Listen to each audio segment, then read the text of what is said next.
Join me in the dark recesses of the Karamazov soul. I am the spectre of Fyodor Pavlovich Karamazov, patriarch of the cursed Karamazov clan. I swirl through the pages of my life story like a cold Russian wind.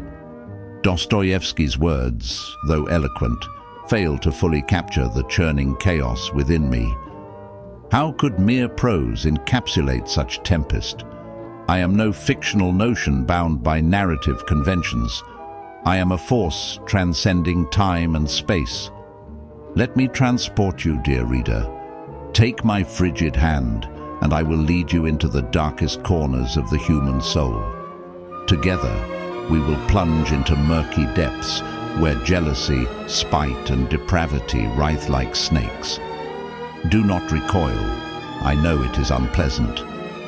But we must illuminate the heart of darkness if we ever hope to escape it. Walk with me through these pages. Gaze through my eyes at that contemptible lout, my son Dmitri, seething with rage and lust. Watch as I expertly manipulate this fool, stoking his baser passions. See how easily he is led astray, devoid of reason and self-control. Scoff with me at his pretensions of honor and nobility, barely concealing the appetites of a beast. But do not judge Dmitri too harshly, for beneath it all, he remains the sweet child I remember. Under layers of hurt and bravado, a glimmer of his better nature endures. Look closer. Can you see it? That last flickering light of hope and redemption. Watch how I work to extinguish it entirely. You recoil at my cruelty? Come now, I merely hold a mirror to Dmitri's true nature. I provide the spark, but it is he who combusts so spectacularly. Do not blame me for revealing his degradation. I am but a spectator to the state of his soul. Spectating is thirsty work, would you not agree? Let us slake our thirst and dull that bothersome conscience of yours. Here, drink this vodka with me, delicious oblivion in liquid form. One more. It cannot hurt. Now, where were we? Ah, yes, my despicable son. He disgusts you, does he not? His mistreatment of women, drinking, fighting. Dmitri clearly deserves punishment. Our society has no place for men like him. For the protection of women, he belongs in prison. What's this? A plea for mercy on behalf of my wretched son. Do not be foolish. Dmitri must face justice for his misdeeds. You cannot allow empathy to sway your reason.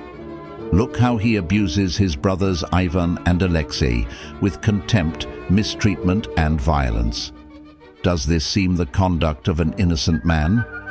I see you are conflicted about Dmitri's fate. Such sentiment shows the bounds of human compassion, but take care it does not blind you to the truth. However much we seek redemption in others, some are beyond saving. For the good of all, the law must act impartially. Dmitri's actions demand consequences. Justice must be served. Yet even as doom approaches Dmitri, another Karamazov stirs. Alexei, my beloved youngest son, the moral center of this sordid tale. He alone emerged unscathed, his virtue miraculously intact. Alexei represents all that is good and pure in humanity. Through him, perhaps there is hope for salvation, for the Karamazovs and all mankind. What will become of dear Alexei? Only time will tell.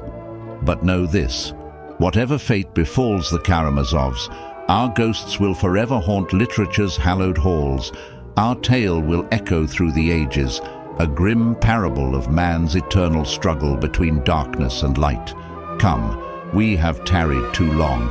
The final pages approach and death awaits. But have no fear, dear reader. Though my watch ends, our time together is eternal.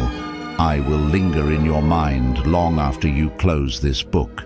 My spectre will follow you, whispering dark truths, making you ponder the hidden depths of men's souls, until we meet again.